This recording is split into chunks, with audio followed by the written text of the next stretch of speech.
Thanks very much. It's really great being here.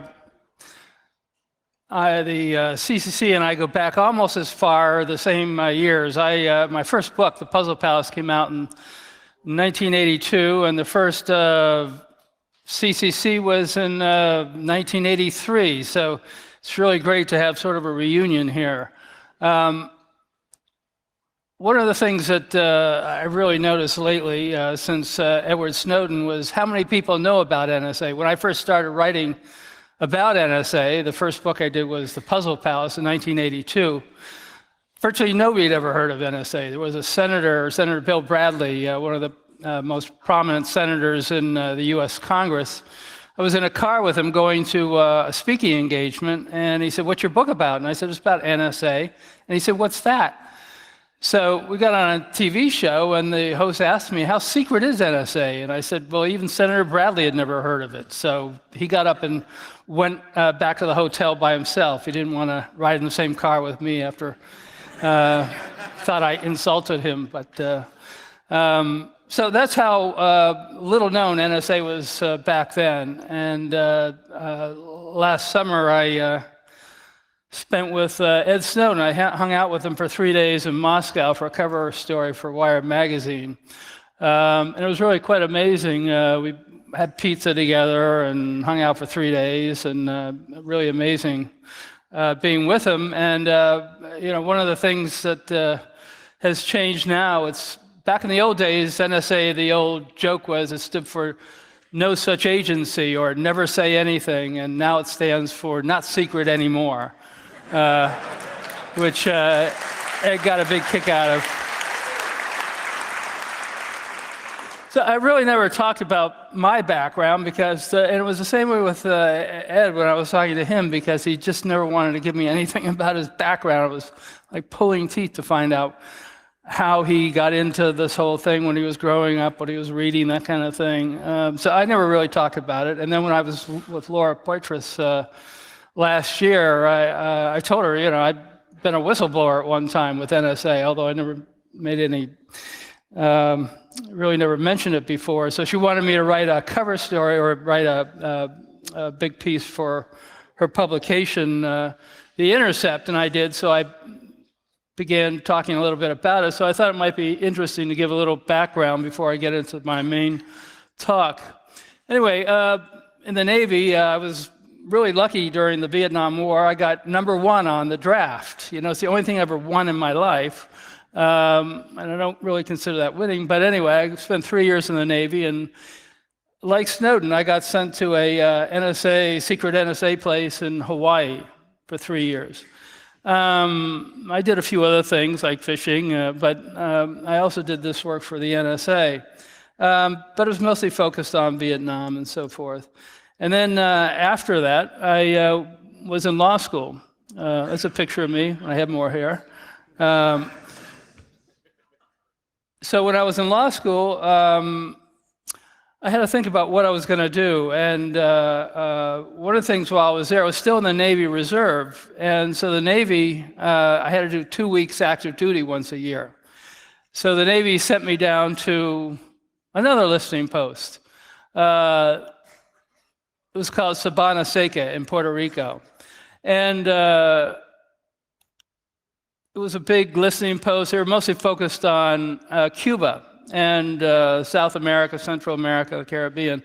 And that's big round circle. They're nicknamed elephant cages because those are antennas, those huge things going around, about a quarter of a mile wide. And the people work in that little central square box there. That's where all the interception's done. And not many people have ever seen the inside of one of those, but I'll show you what it looked like in there with all the people listening. There they are. That's what it was in there. You can see Barack and George down there. They got their training down there. Anyway, so we were in the, I was doing the work in the listening post. I was mostly trying to avoid work. I was just down there for 2 weeks active duty. And then somebody I went out drinking with the night before saw me and say, "Hey, you want to listen to something?" So I said, "Look, I don't really speak Spanish much. I don't, it's not going to do me much good." So he said, "No, it's English."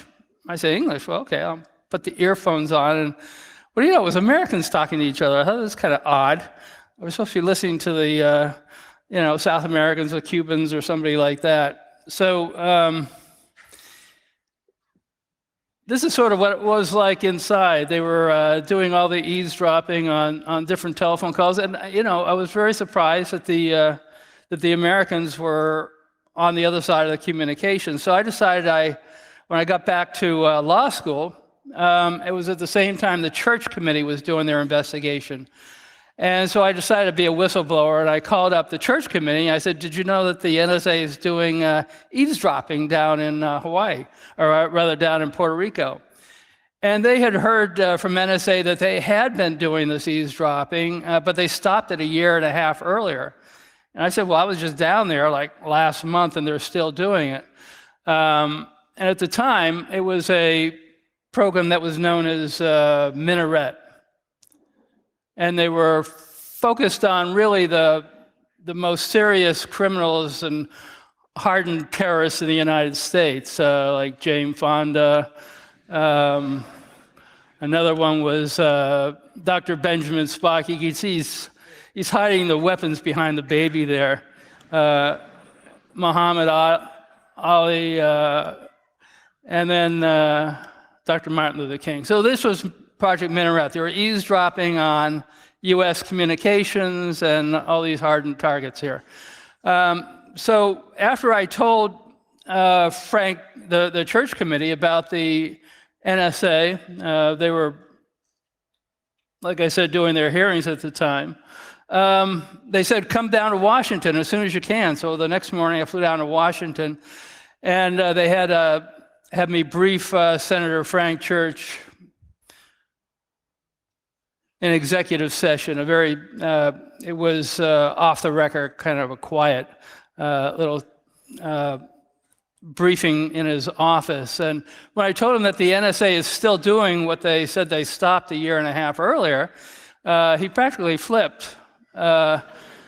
He was really angry, So he decided to send his staff on a surprise visit down to Puerto Rico to check out what was going on.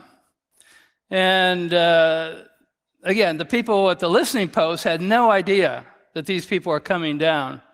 So what happened was they did the surprise visit down at Sabana Seca. They flew down there. And when they got down there, they really caught these guys by surprise. I mean, the station chief started running away.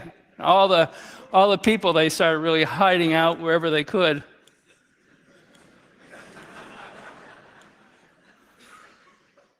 So anyway, when the staff got back to Washington, they told Senator Frank Church what was going on. All of a sudden he found out the NSA was lying. I mean, who knew the NSA would actually lie? So that was a big shock. The NSA had been telling him for a year and a half we stopped it, and all of a sudden they're still doing it. So it was a big shock. It was a shock to me, too. I was surprised NSA would do something like that. So at the time, I was in law school, and when I graduated, instead of handling divorces or doing something in law, I decided to become a writer. And because of what I saw with NSA and all that, I decided to become the writer of the first book on NSA, The Puzzle Palace, which was a really interesting thing. I spent 3 years on it. Nobody had ever done a book on NSA. It was it was like exploring a brand new continent. One of the things that I discovered in doing my research was this document here. It was a document I got under the Freedom of Information Act from the Justice Department. It was an extraordinarily interesting document. Nobody ever knew that this document existed. There were only 2 copies of it ever made. And what it was the criminal file of NSA. in 1975, the Justice Department actually began a criminal investigation of NSA. The first time a federal agency had ever been subject to an actual criminal investigation. But it was top secret. They wouldn't tell anybody that this investigation was going on, and then by the time the investigation was ended, they felt that everything was too secret to actually bring anybody to trial. But they actually read the Miranda rights to the senior officials at NSA.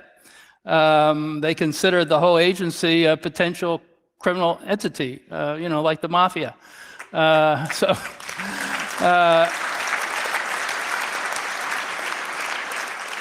And they found 20 different areas where they could prosecute, but they decided, including eavesdropping on Jane Fonda and all these people. So, but because of the secrecy, they said they couldn't bring it to court. But what happened was that the Justice Department had released that document to me under the Free Information Act, but NSA had no idea that they released it to me. So when NSA found out, they reclassified it as top secret and demanded I give it back,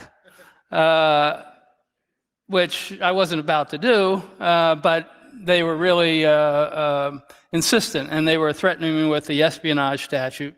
There is a part of the espionage statute that says if you come into possession of classified documents and refuse to return them to the proper custodian, you could be charged under the espionage statute. So, but regardless, I decided not to give it back. And they eventually went away, but when I did the piece for The Intercept,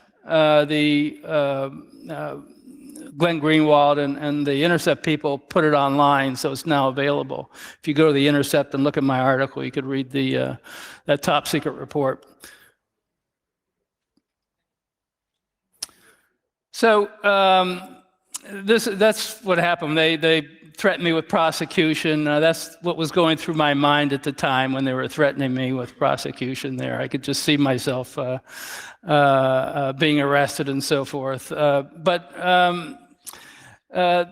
what they wanted to do actually was stop the book from coming out. They had threatened me twice with prosecution, once when I wouldn't give the documents back, and once before the book came out, because they said the book is going to contain all kinds of secrets, but it came out. And there were a few unhappy people at NSA. There were a few people that weren't very happy that my book came out. I took some pictures of a few of them there. They just overreacted a little bit to the fact that I was writing this book. Anyway, now let me get back to what I was going to be talking about here. It was the NSA and its relationship with the corporate world, with the telecom companies and all that.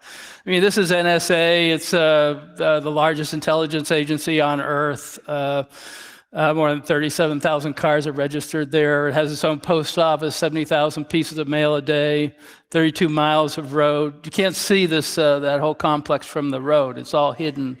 But it's just one gigantic agency. The headquarters itself, the U.S. Capitol building, can fit in there 4 times over. So it's a monstrous agency, but it didn't start out that way.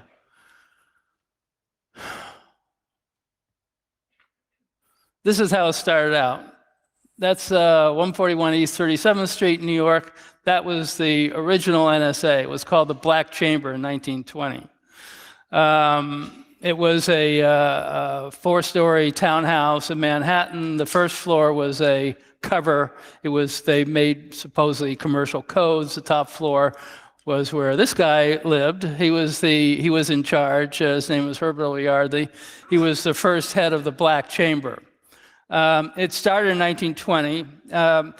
Prior to that, there was World War I, and during World War I, the U.S. had censorship so they could get access to everybody's communications during wartime. But after the war, censorship was ended, so they had once again, it was time for privacy, and communications were not allowed to be intercepted by anybody, including the government. But the government came in every once in a while and did some eavesdropping, and that was the way Herbert Yardley found it when he created the Black Chamber in 1920. He found he had no way to get access to all that information he had during World War I. So the whole idea was he had to make relationships with the telecom companies. This is the very first origin of the NSA's predecessor, having secret agreements with the telecom companies. And what Herbert Yardley did was he went to New York City. He decided to knock on the doors of the telegraph companies. This is back in those days, that was the email of the day, telegrams. It's how people communicated electronically with each other. So he wanted access to everybody's telegrams, just the way the NSA gets access to everybody's metadata, telephone calls, email, and all that today. So Yardley went to the heads of the telecom companies and knocked on their door. And at Western Union, for example, he said it was easier than I imagined. After we put all our cards on the table, President Carlton seemed anxious to do everything he could for us. So no problem with Western Union. They, despite the fact that it was against the law, they cooperated with Yardley. Then he went across town to there were three big companies doing this at the time. He went across to the Postal Telegraph headquarters. That was the other big company doing it. They were a little bit more nervous, and they actually had a cutout, some lawyer that they had to deal with Yardley, because they were very afraid of getting arrested. And then he finally got all the cooperation of all the different companies, and all the companies began sending all their telegrams to NSA. Just like NSA is getting all this email today, back then the companies cooperated and they began sending all their telegrams to the Black Chamber. I'm not sure about the singing telegrams, whether they made it there or not, but by the end of 1920, the Black Chamber had the secret and illegal cooperation of virtually the entire American cable industry, the telegram industry.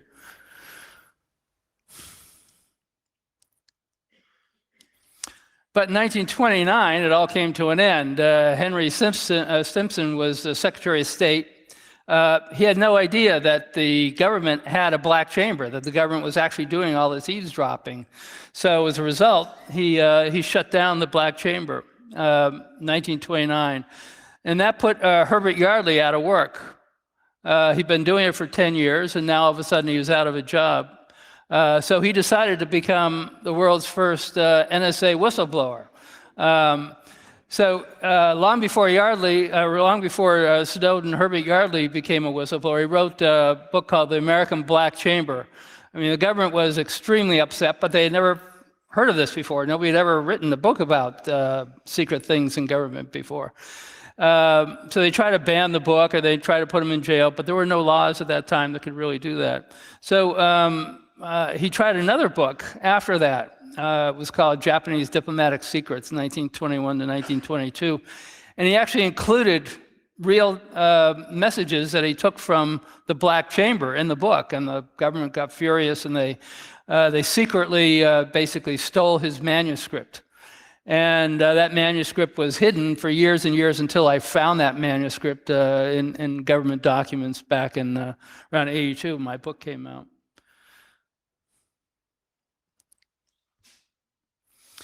So after they closed the Black Chamber, the NSA, there was no real NSA for a while because the Black Chamber was closed, but the British have been doing this for a very long time. I mean, the British have been eavesdropping on communications around the world for virtually since the beginning of the century, last century, maybe even before that. This is a map from 1901 of the undersea cables. And that was how the British were able to eavesdrop on so much communications. I mean, this, again, didn't just start a few years ago. The British have been doing this for more than 100 years now because they owned all the cables around the world. Those are all the cables owned by the Brits. So if they own the cables around the world, they have an easy job of doing all the eavesdropping, and they've been doing it ever since. And then World War II came. They had censorship again, and once again they could eavesdrop because of censorship. And then when World War II ended, the NSA was back in the same position where Yardley was. All of a sudden, censorship ended, the privacy laws came back into play, and they were without any kind of access to the cables and the telecom companies. So instead of Yardley, now you had this Brigadier General Preston Quarterman, who had to make the rounds up in New York. He had to go up there, and they weren't as friendly as when Yardley found him. He was getting some resistance from a number of companies, including ITT. They basically threw him out the door. They listened to their general counsel, and they said, "This is against the law. What are you talking about? We're not going to give you our telegrams." So what he did was he walked across the street a couple blocks away to Western Union headquarters. And Western Union, they weren't happy. Their general counsel didn't want him to do it, but they did agree, providing that the Attorney General of the United States secretly approve it. And then they would cooperate and give all their telegrams to NSA. So then Quarterman goes back to ITT and basically intimidates them, says, look, you don't want to be the only company not cooperating with us, so we just got Western Union cooperating. So then, because of that, ITT agreed. Again, they wanted cooperation as long as they wanted a grant of immunity, secret grant of immunity from the Attorney General in case they got caught. So then they went to RCA, the third biggest company doing all this, and going in there and saying the other two companies have cooperated, that pretty much sealed it for RCA. They said, okay, we'll do it because the other companies are doing it. But again, we want this letter from the Attorney General. Because they were very afraid of being prosecuted.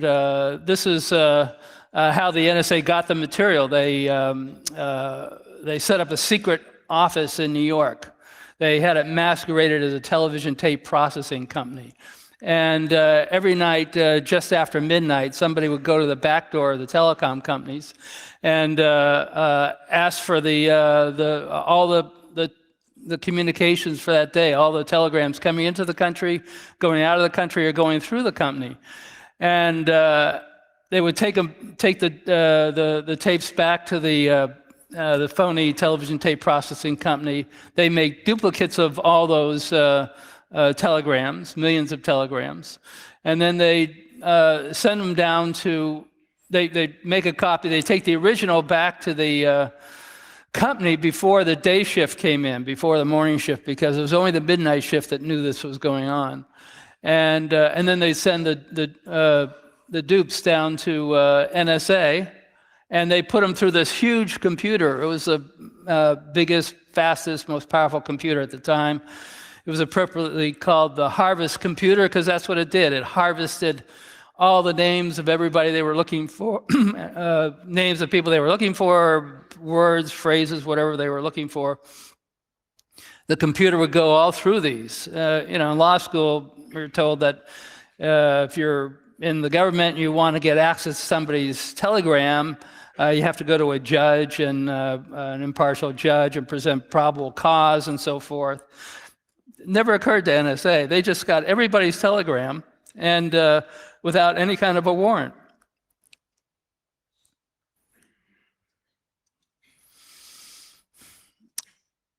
So, these companies are getting very nervous here.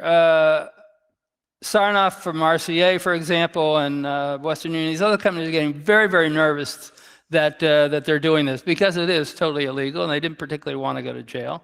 And they were getting worried because they weren't getting this letter that had been promised from the Attorney General. And they were thinking that they're maybe getting steamrolled here, and one of these days, the New York Times is going to come up with a story, and they're going to head off to court for prosecution. So instead of this letter, Dwight Eisenhower was a 5-star general at the time. He was chief of staff of the U.S. Army. he sent a letter of appreciation to him. I mean, it didn't really mean much, but that's the best they could do at the time. That's Eisenhower. And again, this is when Truman was president. So it didn't do much good. The heads of the telecom companies were still very nervous. They were very afraid that they were going to go to jail, so they were putting more pressure on the Pentagon, basically, to come up with some kind of a guarantee that they weren't going to be prosecuted.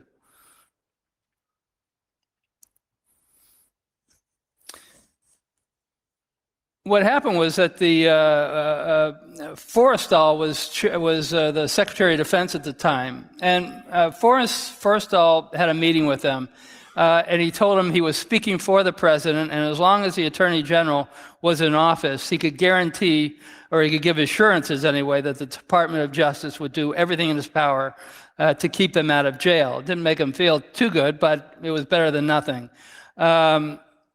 But they still wanted something in writing, something from the government that said that, look, what we're doing here is on behalf of the president or somebody.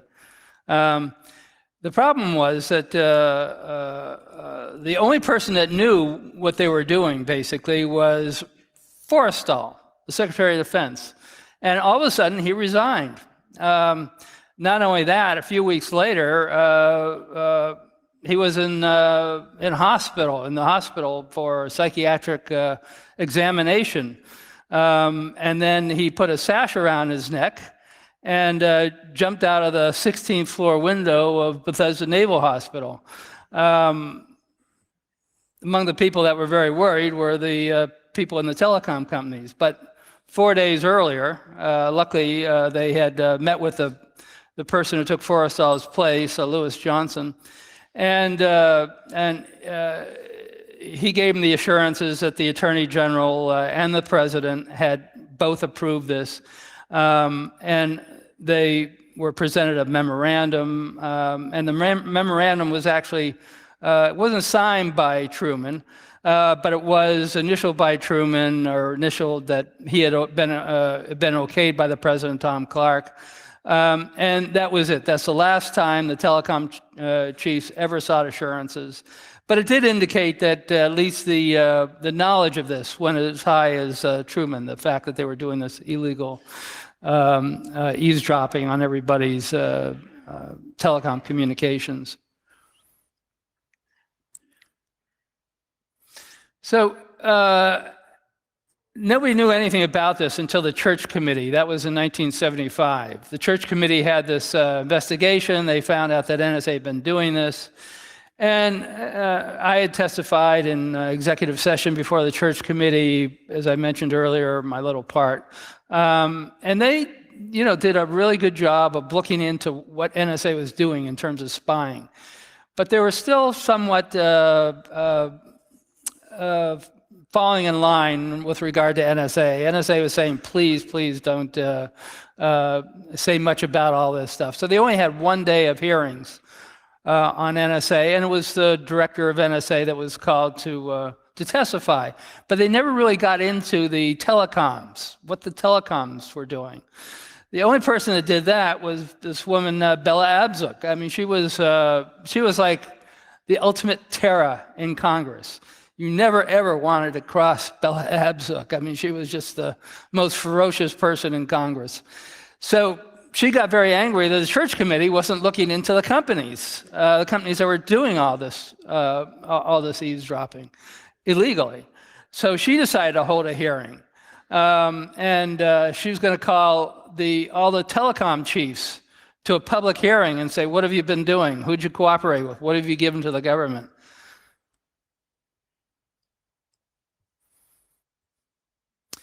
And at the time, Jerry Ford was president, and there were two people that really were stopping her from holding a hearing. They were trying to impede her in every way possible.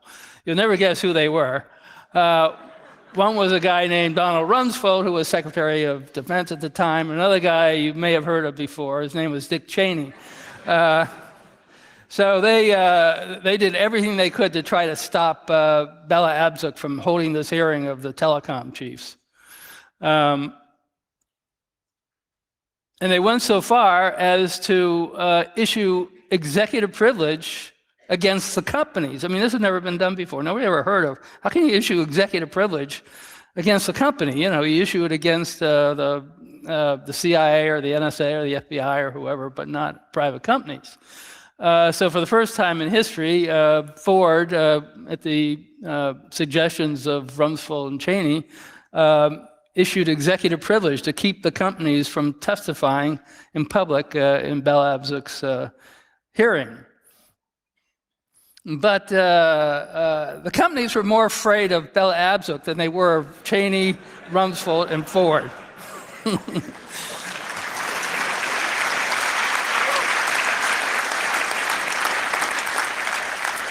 So they all took the stand. They all testified. They told basically what the NSA had been making them do. They even gave a list of the targets and everything else. So it was really amazing. I really have to hand it to Bella Abzug. She really got a lot more out of these people than anybody else, I think, would have at the time. So one of the reforms that came out of the Church Committee and Bell Abzug and all that was creation of the FISA Court, the Foreign Intelligence Surveillance Court, which everybody's heard of now. A few years ago, hardly anybody ever heard of the FISA Court. These are the judges here.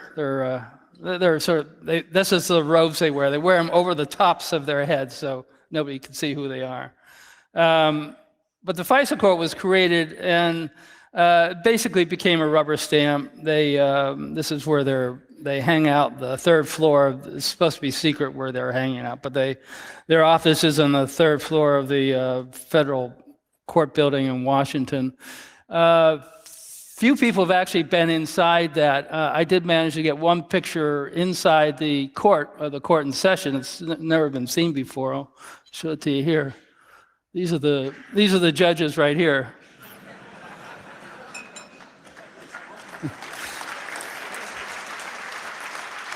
You can see they really don't want to know what they're doing or what they're signing, but they rubber stamp like 30,000 warrants. I think they only rejected 2 in 30 years. But that was sort of the reform. And for 30 years, from 1978 until 2001, there weren't really that many problems. They just rubber stamped everything, and everything sort of went normally until this happened. Until Khalid al-Mihdhar. And this is a place very few people have been. I'm I think one of the very few people have been there and lived to tell about it. This is actually Osama bin Laden's operational center in Yemen, outside of Sana'a. I did a documentary for PBS, and we went there and filmed it. This is where actually all the operations took place, or where people were kind of trained, where they were based, and it was bin Laden's communication center. He didn't. Bin Laden would communicate to the house from Afghanistan, where most of the operations were being planned, and then the people in the house. Khalid al-Mihdhar was married to the daughter of the owner of the house, and he lived there. And Khalid al-Mihdhar and Nawaf al-Hazmi were the first 2 terrorists. What's interesting is that NSA had been eavesdropping on that house for years. They were eavesdropping on everything that went in and everything that came out. Bin Laden used a satellite phone that was never encrypted. And so they were just eavesdropping on the house. So the whole 9/11 activity took place, or the first indication of 9/11 took place in December of 1999. That was when a phone call was made from bin Laden to that house saying, send Khalid and Nawaf to Kuala Lumpur for the big meeting. And that was the first tip-off of 9/11. NSA had picked it up. So NSA had kind of known about these guys since the very beginning, since 1999, December 99, when this meeting was set up. these were the terrorists. They came to the United States and so forth. Khalid al-Mihdhar and Wafa Hazmi were the first two. And so the NSA finally, after a couple of years, finally realized in the last month or so that these guys were in the United States, and they had this mad scramble to try to find them. I mean, they basically ignored the intelligence up until that time. They were eavesdropping on them even while they were in the United States. Khalid al-Mihdhar, he was in San Diego, and he was actually calling back to that house. So NSA was picking up that communications. So these guys had to find some place. The crew that was going to blow up the Pentagon had to find some place to make their headquarters for like 6 weeks before the attack. And at the same time, NSA is looking for them everywhere at this time. They're like 3 weeks or so before the attack, they suddenly realized, oh God, we got to find where some of these guys are. I think they're terrorists. And so the terrorists set up their headquarters at this place here. It was called the Valencia Motel. And it happened to be in a place called Laurel, Maryland, which happened to be just 2 miles from NSA headquarters. I've actually been in the director's office at NSA. I've interviewed General Hayden there one time for one of my books, and you could almost see the Valencia Motel from his office. So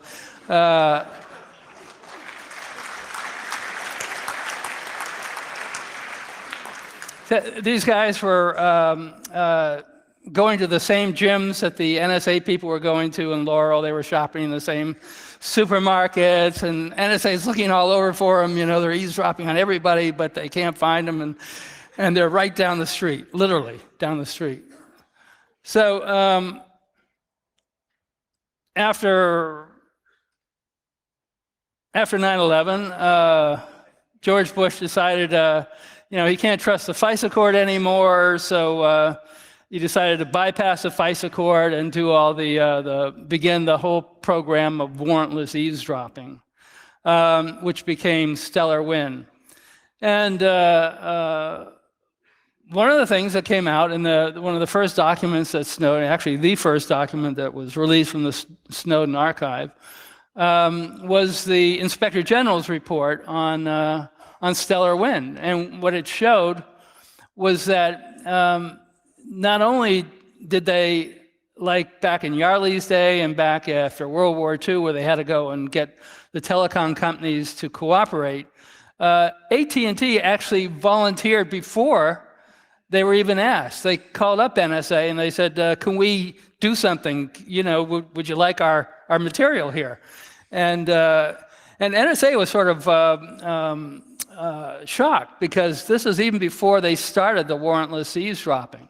And so at NSA, they were saying, well, how should we do this? I mean, we've never had some company offers all this material before. So then they finally figured out some phony legal authorization from John Yoo at the Justice Department and so forth. And that was the beginning of the warrantless eavesdropping in the secret room in San Francisco's telecom center. And then from there, they went to the cable companies, and it's a little less clear what the cooperation was, because they had the PRISM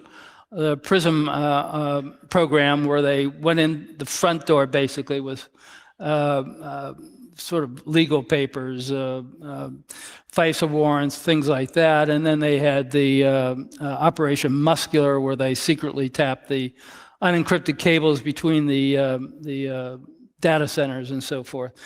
So again, we never would have learned about any of that without the help of these people here. Bill Benny, I was the first one really to interview Bill Benny. I put him in a cover story I did for Wired magazine on the big data center in Utah. And Bill Benny is a real hero to me. I interviewed him, and he was a senior official at NSA, and I said, look, I could say senior government official or source or whatever, I don't have to use your name. because you're going to be in a lot of trouble possibly. And he says, no, I wanted my name in there. So I left his name in there, and he's been, one of the shining lights even before Snowden, telling what went on at NSA in terms of the warrantless eavesdropping. So I've got a lot of admiration for him. And then Tom Drake, I was on his legal team. The legal team hired me to be the legal consultant. And he was facing 35 years in prison for cooperating with Siobhan Gordon, the Baltimore Sun at the time. The NSA wanted to use him as an example to all the other NSA people, saying, if you ever even think about leaking, this is what's going to happen to you. So 35 years in prison, rest of his life, basically. But when I looked at the case, I said, look, a lot of this stuff is probably in the public domain. So I spent 3 months searching through everything in the public domain, and I came up with 2 big binders of virtually all the material that they were charging him with as being top secret. So after we did that, and I was able to show not only was this information in the public domain, but it had been placed there by the government itself, by a speech by Mike Hayden or whatever. And once we presented that to the judge and the prosecutors, and having, actually worked on a number of espionage cases over the years, I'd never seen anything like this. They actually came back and they dropped the case. They dropped the whole case against Tom Drake. It's never happened in an espionage case. And they said, we'll drop the case. All you have to do is just sign this little piece of paper saying you agreed to, saying that you plead guilty to a misdemeanor. It was actually less than a parking ticket because there was no fine and no jail time. I was really happy to see that. And Kirk Wiebe, Tom went through hell. And Tom's been speaking out ever since. So again, these are all my heroes here. And Kirk Wiebe was working with Bill Benny, and he helped me also. And then Chelsea Manning, of course, people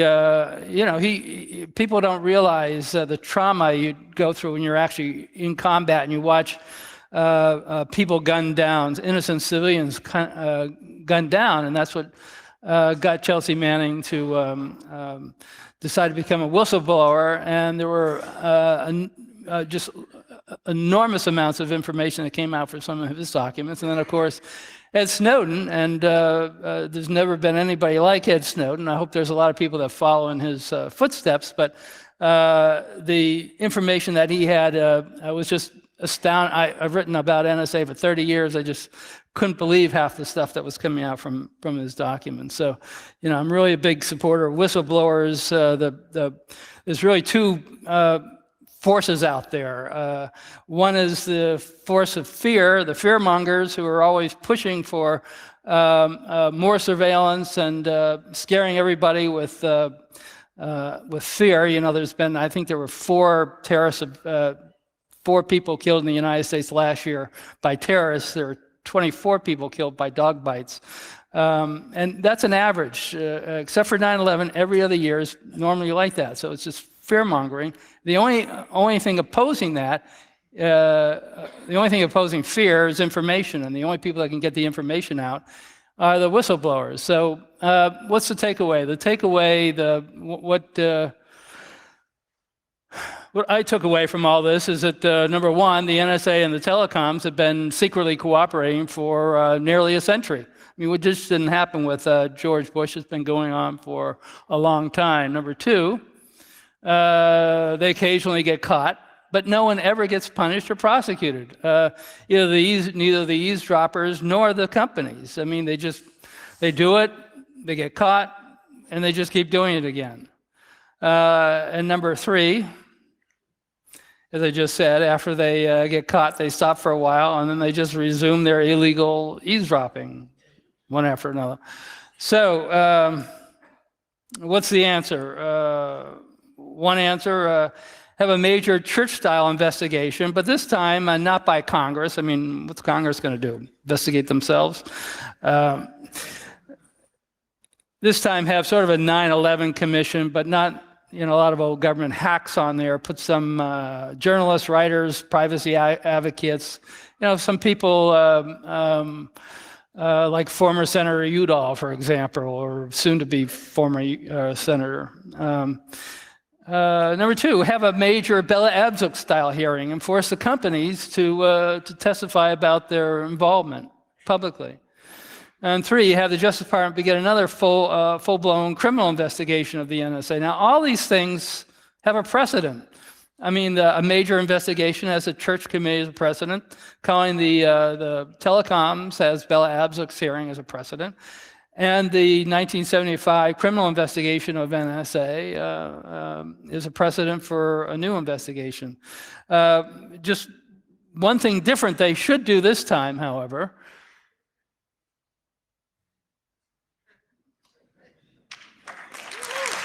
is prosecute them.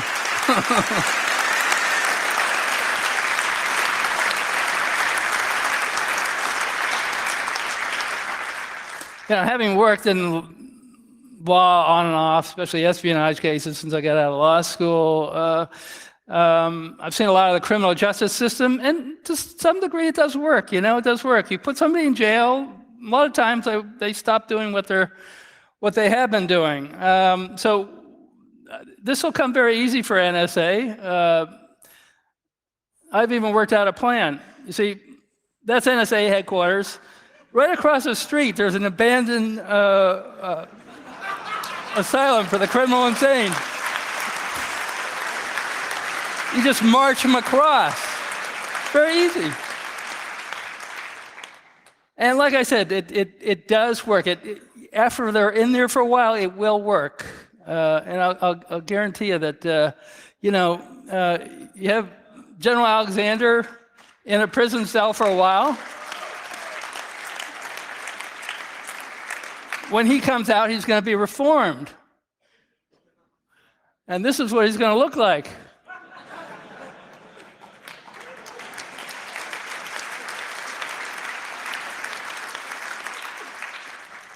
So after he gets out of prison, after he reforms, after he becomes an advocate for Ed Snowden, then the next thing that's going to happen is Ed Snowden's going to go on the Cryptologic Hall of Fame, right next to Herbert Yardley, who was also charged with being a whistleblower. After 70 years, believe it or not, after 70 years, in 1999, despite the fact that they were basically ready to prosecute Herbert Yardley for writing a book, they put him on the Cryptologic Hall of Fame. So in 70 years, I predict that Ed Snowden's going to be up there along with Herbert O. Yardley. So anyway, listen, I appreciate all your attention here, and I'm happy to take any kind of questions anybody would like to ask.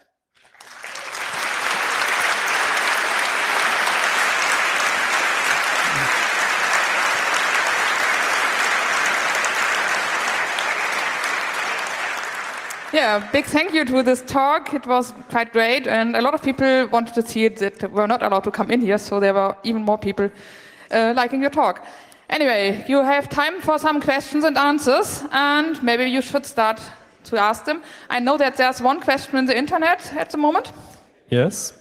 One question here is, New Zealand researcher Nicky Hager has written about his country's involvement in the NSA-1 surveillance network. One example he recounted was that analysis in New Zealand were told by the US to prioritize economic signal intelligence of Japan over all else. Given that we have examples of US corporate entities profiting from SIGINT over competitors, is it fair to say that the sole purpose of Echelon is to uphold US economic hegemony, that SIGINT relating to crime, etc., is its secondary purpose? Yeah, the question has to do with whether NSA is doing economic intelligence. I've actually testified before the European Parliament on this. It's a more nuanced, complicated question. The NSA doesn't, I don't think the NSA spies on Airbus, for example, and then passes that information on to Boeing. It's just too complicated to do that. They'd have to set up a SCIF at Boeing, and then they'd have to give it to Lockheed and everything else. So I don't think there's economic espionage in that sort of micro sense. I think there's economic espionage in the macro sense, where they find out, what Petrobras is doing down in Brazil as part of a larger economic espionage, and then they're also eavesdropping on companies that they think may be in violation of embargoes and things. So they do macro espionage. The other area that they do in terms of economics, which is very interesting, and they've been doing this ever since the NSA was created. Anytime there's like a G7 or one of these big economic conferences, NSA spends months trying to set up eavesdropping capabilities so they know what everybody at the G7 or whatever, what their negotiating positions are going to be. So on the big macro issue of economics, they do a lot of spying on individual companies and passing that on to American companies. I don't think so, but one area where that linkage does happen is where people leave NSA and then go to work for the companies, and then they know what they've known for years what the companies don't know because they've been eavesdropping on them. Okay, the next question is coming from the room. It's from number 2 here. So do you believe that the US government is capable of investigating itself? That things like Abscam from the 1980s, in which I think 31 politicians were targeted and only a handful were actually ever followed through to prosecution. Do you feel that a church committee hearing could actually be convened in this day and age? Yeah, it's a good question because, like I mentioned, I don't think the Congress is capable of doing it. I thought the 9/11 Commission left a lot to be desired. I thought that they did a sloppy job. They virtually did no investigation of NSA at all. On the other hand, you had the presidential panel that was appointed by Barack Obama, and they came out, one of them, there was 3 people on there, 4 people, something like that. One of them was a former CIA deputy director. And they actually did come out with a recommendation of 46 areas that should be changed, 46 areas that that they thought the government was doing illegal or improper or unethical or immoral or whatever kind of activities.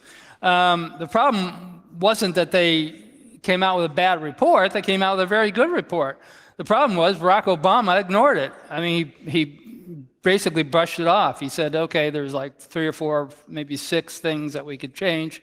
And then the other 40 he ignored. So those are the 2 problems. One is finding government people who will do this, or rather find people that will go on a committee or whatever that will do an energetic job like the church committee. And the other one is once they've done, will either the Congress, which is now more Republican than ever, or a president go along with it. So it's really an uphill battle, but you've got to start someplace. And I think starting with a full investigation, 9/11 style, of what the government's been doing in terms of eavesdropping, torture, and all that really needs. I mean, we haven't had it since 1975. You need one once a century at least. So anyway, I hope so. Okay, the next question is from the floor. Yes, you may applause. Hi, a few of us watched the 1992 Hollywood film Sneakers the other night, and part of the plot hinges on NSA domestic surveillance, and as far as I know, it wasn't really in the popular consciousness at that time, and it seemed really prescient, and I'm just kind of curious whether the producers had some inside track on some of the revelations that eventually came out in your books. I'm sorry, who had the revelation? The producers of the film? Yeah, you mean whether the producers of the film Sneakers had insight into NSA through what? Through I'm not sure. It just seemed very prescient, based on recent revelations, and No, that's true. Yeah, no, it was a really interesting movie, and there another one was Enemy of the State that came out in the late '90s. Yeah, no, there have been periodic people that have been interested in domestic spying. My first book came out in '82. It was a bestseller and made quite a bit of noise, and I've been writing about it for a long time, the domestic aspects of it. But it didn't really, the public hadn't really caught on to what the NSA was doing since the Church Committee until the Snowden revelations, because, I mean, this is very interesting. One of the things that Snowden told me when I was in Moscow was that, you know, he had several choices when he became a whistleblower. He could become a whistleblower like Bill Benny, who was a whistleblower to me for my Wired article. And what happened in that Wired article, when I interviewed Bill Benny, and I put down what Bill Benny said about all this eavesdropping,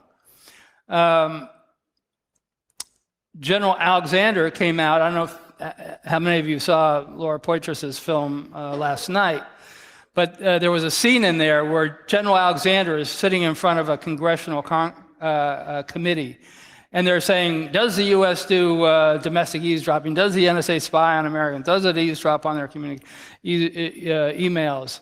And he kept saying, no, no, no. Well, that was a response to my article. My article came out, and so then he testified, and he lied in front of the committees. And so all the press, Washington Post and so forth, they reported, oh, this is all nonsense, you know. General Alexander came out and he said they don't do it, so of course they don't do it. So Snowden's seeing that. He's seeing that when he's thinking about becoming a whistleblower, and he sees what happens to Bill Benny. Bill Benny comes out, he says the U.S. is doing all this spying. Alexander comes out and he says, no, we're not. The press buys into Alexander because he's got 4 stars on his shoulders. And so Snowden thinks there's only one way to do this, and that's to actually walk out with the documents. I mean, if I got the documents and I give them to, you know, people in the press, then you're not going to have Alexander being able to lie anymore about it. So I think that's one of the things that happened was in the past, people would come out, they blow the whistle, NSA would say it's, you know, like Tom Drake or whatever, it's nonsense, and so then people would hadn't paid much attention. So that's why I think it was the documents that made the whole difference with Snowden. Okay, then another question from the internet. Yeah. The question is, how is the civic coverage outside of Congress and government about that eavesdropping things? How did the press behave for that time since the founding of the NSA? Was there a civic outcry earlier? Could you just ask me that just one more time? Yeah. How is the civic coverage outside of Congress and government about that eavesdropping things? How did the press behave for that time since the founding of the NSA? Was there a civic outcry earlier? Yeah, good question. You know, the press. The one big problem is the press. They never pay any attention to NSA until there's some big thing like Snowden. When I wrote my first book about NSA, The Puzzle Palace in 1982, there had never been anybody in the press that ever did an investigative story on NSA before that. It was just nobody paid attention. It was too hard. CIA is very easy because they've got sources. You know, drop a dime and you'll get 20 CIA sources show up. They're fairly easy for journalists to find. I mean, you can't leave CIA without writing a book. Virtually everybody that leaves CIA writes a book. So there's 1 million CIA sources. Nobody from NSA has ever written a book. So NSA sources are very hard. And if it's very hard, the journalists are going to go the easy way, which is CIA, and not pay any attention to NSA. The other thing is, CIA is very easy. You know, it's a spy. They leave a bag behind a tree, and somebody picks it up, or they shoot somebody with a drone. NSA, you got to know a little bit about electronics. You have to know satellites are up in the air, and that radio signals go through. But that's journalists don't usually study science, so NSA is a lot harder for them to deal with. So that's a lot of reasons why you hardly ever see people doing investigative stories on NSA, at least pre-Snowden. was because of first of all, the difficulty of getting sources, and second of all, the fact that you have to know at least a little bit about science in order to write about NSA. Okay, then the last question from the room. I know that there are more questions, but the time is up. So it's number 1. Oh, thank you very much. My question is, if the NSA and other services are not capable of catching so-called terrorists, even if they shop in the same supermarket, why the heck are these agencies there? Is this just for making money for a security industry? Yes. Yeah, that's pretty much it. I'll give you NSA's track record. It missed the first World Trade Center bombing. It missed the attack on the USS Cole, even though it took place in Yemen, a key target of NSA. It missed the attacks on the U.S. embassies in East Africa, even though the NSA had been focusing on that house where the operation was planned for years. It missed 9/11. The director of NSA was having a meeting in his office at the time of 9/11, the director of NSA, and he looks over his TV set and sees the planes going in. So NSA found out about it from a $300 television set. And then after 9/11, they missed the Times Square bomber. It was some people in Times Square that happened to find that. They missed the Christmas Day underwear bomber. Completely missed it. They missed the marathon bombing. So yeah, the NSA doesn't do that. I mean, it wasn't set up to catch terrorists. It wasn't what it was set up for. It was set up to find when Russia was about to launch a nuclear war, basically. So it's an agency that's not doing what it was set up to do, and it can't do what it's trying to do very well. So yeah, the key beneficiary of all this are the telecom companies, and are the defense contractors, the war profiteers, basically, who make profits on all this stuff. The amount of contractors that make money from NSA is just astonishing. But anyway, that's a simple answer to your question is yes. That's the key beneficiaries of all this. It's not the American public. It's the war profiteers. But thanks very much. Yeah, thank you.